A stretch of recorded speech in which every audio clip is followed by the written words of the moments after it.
morning, guys. It's getting close to that time, isn't it? Here John C. A very chilly Roseman, California. It's December 30th, 2020. It's almost practically 12:30 in the morning. I keep asking myself, what the hell am I doing up this early in the morning? Well, when you have a dog to take care of. People were making such a big deal about the last full moon of the year. I'm like, okay, I went outside, saw the full moon, big deal. People tried to go for the full moon, especially when I was trying to rise up. On these camera phones I got, or I keep getting these days for replacements, the photography sucks. We're still doing the countdown for whatever happens. We're still doing the countdown. And we're hoping maybe this year will be a hell of a lot better than it was. We have hope, we have faith. And you probably wondered where the hell my sanity and my brains were on those last 3 videos I've had.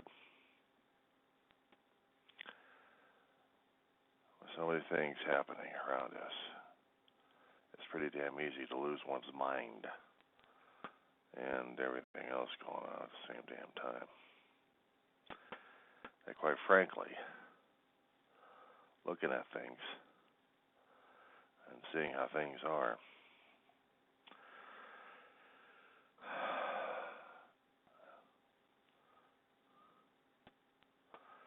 what I was trying to do was trying to get a temperature reading on the cell phone. Still about 30 degrees.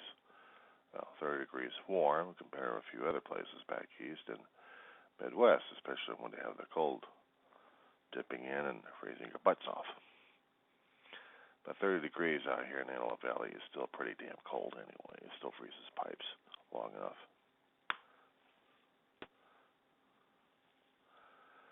We could talk about the insanity of what's been happening these days, or we can try to reflect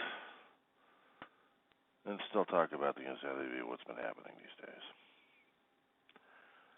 We can also reflect upon the things happening upon our lives and try to make up resolutions for this coming year or the next year or the next year after that. I myself have no resolutions except for maybe 1 or 2. Nothing major. Just trying to get the health taken care of. If I can get my health taken care of, if I can get those doctor visits taken care of, if I can at least get my teeth taken care of, I'll smile as often as I should. Probably need full dental work anyway. Who has the money for that stuff? But we do the best we can. Yes, it is quite of an interesting time we've been living in these days. One of the things people wanted to be interested in is full moon. Full moon of last season, they called it the cold moon. Yeah, if it's dipping into the 40s, which is somewhat comfortable, and then 30s, which is definitely uncomfortable, and then 20s, totally uncomfortable, and teens and below that, forget it.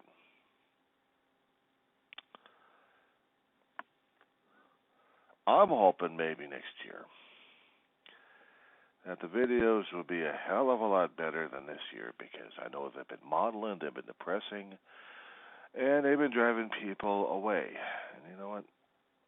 They're all my video logs concerning about what's been happening and how I've been coping regarding the political situations, the biological situations, and any other kind of situation that's been happening. Story of my life. So in the case I actually do pass away, I have something out there of a legacy out there, maybe. Maybe a little bit of a marker that tells people that I actually existed for a change. Maybe to tell people that someone actually lived for a change. I may not have lived properly, or whatever hell that is, but at least I gave his life a shot. I'm not exactly chasing death, but what I'm saying is these video logs I've been doing this past year have been chronicling my mental and physical status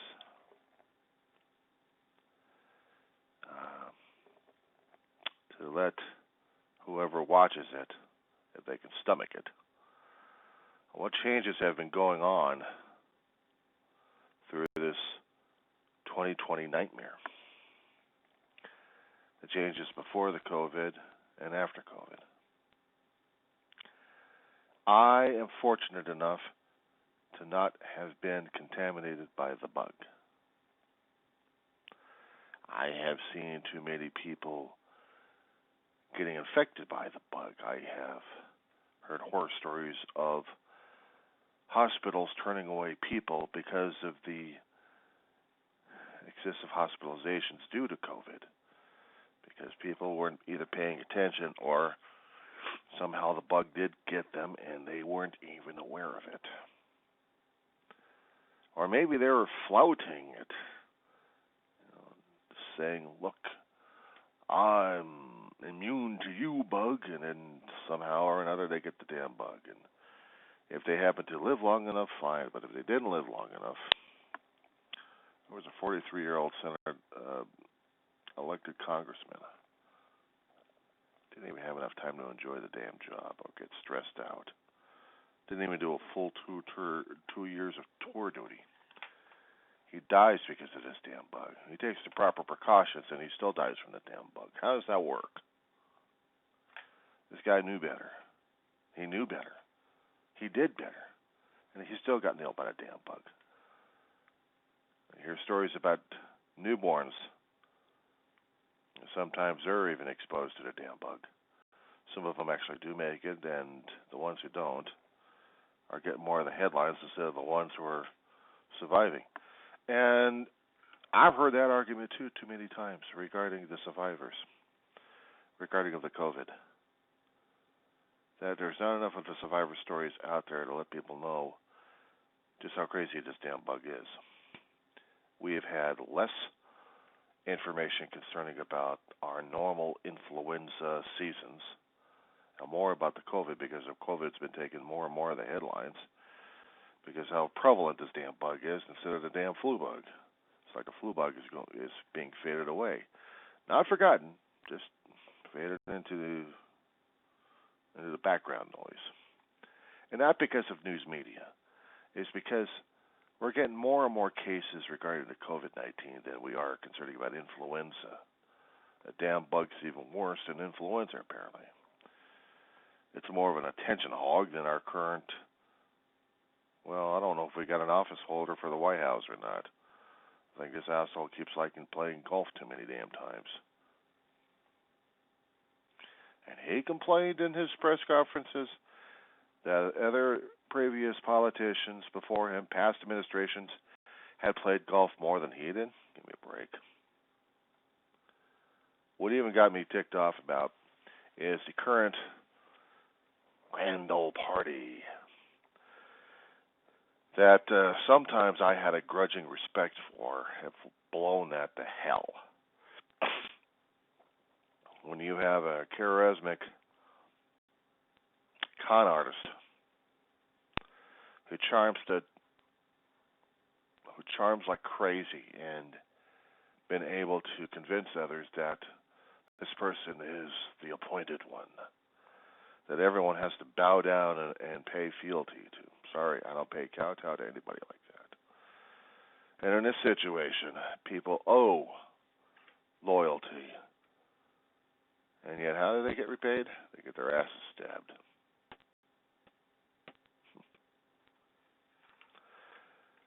Those commoners who keep saying they're going to support this guy no matter what happens, and COVID-19 kicks in, and they're trying to do the best they can, and what happens? They get their asses kicked.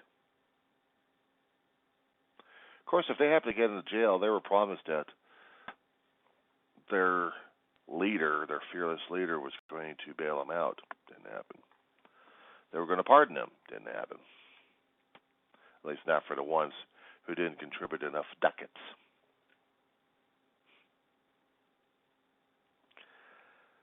And let's turn the attention to the other politicians, shall we? There's already won the president-elect title. As much as respect I've got for the party, and not to mention for the candidates here, I have seen a great deal of mistakes made and guffaws, and regarding past statements are coming up to bite him in the butt. I'm hoping that he is going to help us out in a lot of situations, but I'm not banking it on it. I'm not banking everything on him. It's going to be, let's wait and see what happens for the first 2 years, and then afterwards, let's see what happens in the next 2 years after midterms to see whether or not if he still retains any loyalty. He is not demanding fealty or loyalty. Mr. Joe Biden, President-elect Joe Biden, former Senator Biden, former Vice President Biden, however kind of title you can put on the gentleman at this point over here, he's earned. But Biden did time in the federal government. And I'm not talking about prison time either. I'm talking about service to the people. So I have to give him credit for that. And I want to make sure that he has all the necessary time in the world and all the chances he can take in order to prove he's the better candidate over the guy we just lost. Over the guy who couldn't hold on to his damn seat for anything. Oh no, he's doing everything else he can to sabotage everything at this point over here. What am I saying? I'm not talking about Biden either. I'm talking about the bully and the whiner baby at the same time.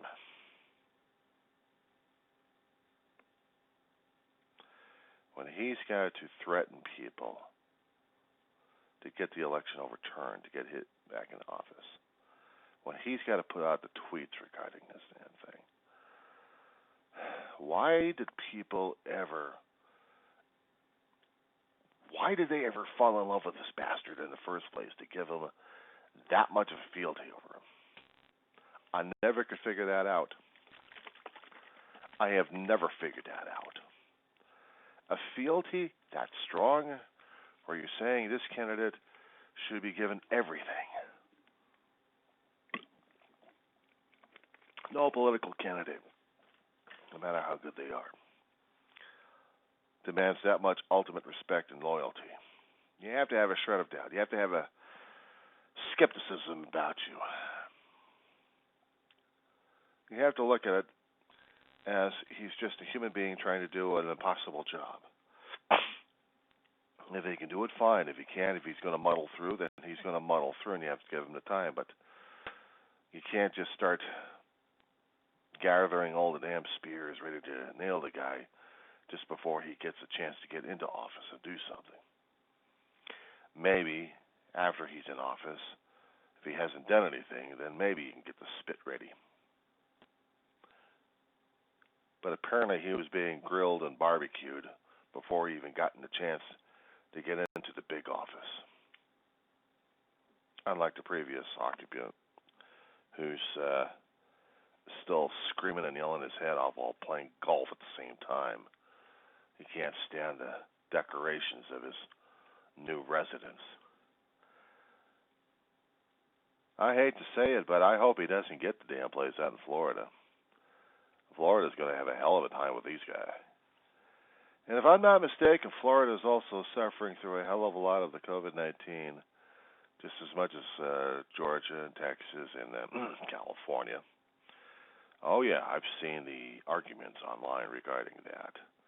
People are still convinced that Democrats are lousy when it comes down for the control of COVID. Doesn't matter which particular state it is, whether or not you have a masking law or no masking law. If you have a separation or no separation law, that bug is going to nail your ass. And the people don't like the numbers. People don't understand the numbers. The people don't care about the damn numbers. They think it's all malarkey. When they happen to see the damn hospitals overflowing at this point over here, when hospitals are starting to declare different medical alerts of telling people, hey, they're going to be closed down for business at this point over here because they're getting way too much business. They're way too popular because of this damn bug. Somebody gets a sniffle, they go over to the emergency room. They got to wait for days at this point. It's going to be like that. Days. In the emergency room. In the waiting room. I wouldn't be surprised if the waiting rooms actually turned into more COVID places to hide out. I'm not making facetious jokes regarding the situation over here. Los Angeles County and probably other counties in the Southern California region and probably up and down the state of California are going through the same damn shit. If I'm not mistaken, probably Florida and Georgia and Texas are going to be going through the same damn thing, not to mention a few other states. Hell, we even heard about, we haven't heard too much about South Dakota, and they have a no-masker law, and yet they got a strong spreading center over there. And they got a Republican governor. Even New York's still struggling like crazy. In New York, they got people losing restaurants and shops left and right. California doing the same damn thing. In fact, we got lawsuits being sent left and right trying to keep their businesses open, and some businesses are trying to get creative to getting around the shutdown orders.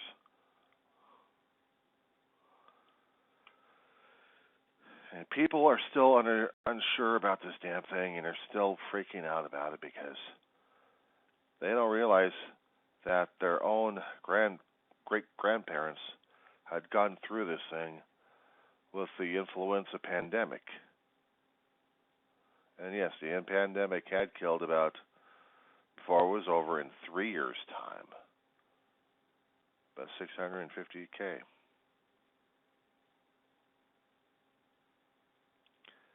Give us about 3 years, we'll surpass it.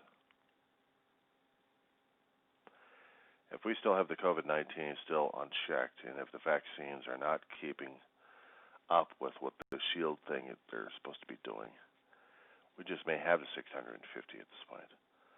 But back then, we didn't have the immunizations concerning the influenza. We just had the body trying to fight the damn thing off. That's the difference between back then and now. Now we have the more scientific data and information necessary in order to identify the damn bug and how to deal and treat the damn bug.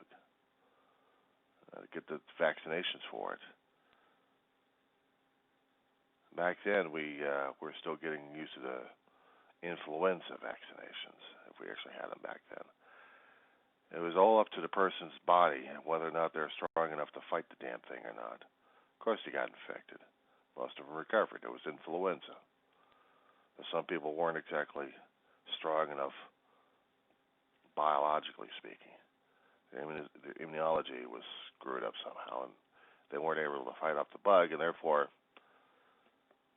sick, old, and feeble died. Even the young and strong had problems with the damn bug, but at least they didn't die over the damn thing. We have young, strong people, even teenagers have been recorded as dying from this damn thing. This COVID-19 nightmare from Elm Street. Our legacy of 2020 will be haunting us for the next year or two. Our industries have to change and have to mutate and have to combat this damn thing. And we're going to have to allow them to do so with a lot of fits and starts and a lot of errors. But we're going to have to do something because we just can't keep shutting down like this. I, for one, still believe that we have the proper protocols in order to deal with a bit of separation and the masking. We could get our businesses surviving enough to where we wouldn't have spreading centers happening. The businesses want that. They want to keep up in business. They want to get rid of this damn bug so they can get back into full strength. We got to give them that opportunity. But unfortunately, yes, we do have timid leaders who are still scared shitless because they're seeing the numbers in the hospitals are scaring the hell out of them because we haven't got the damn bed space necessary to deal with the damn bug. And the people who are still trying to avoid the damn bug are still getting it, and the people who are laughing their heads off are also among those who are getting this damn bug. So it doesn't matter if you got the protection or not, you're still going to get this damn bug one way or another. And whether or not, if your immunology is strong enough, if your body is strong enough to deal with this damn thing, because if it finds a weakness in your chink of armor, say goodbye, pal. You're in for a rough ride. And if your immunology is strong enough, if your biological defense in your body is strong enough, hopefully, maybe you too can weather this damn thing. But you're not going to be the same afterwards.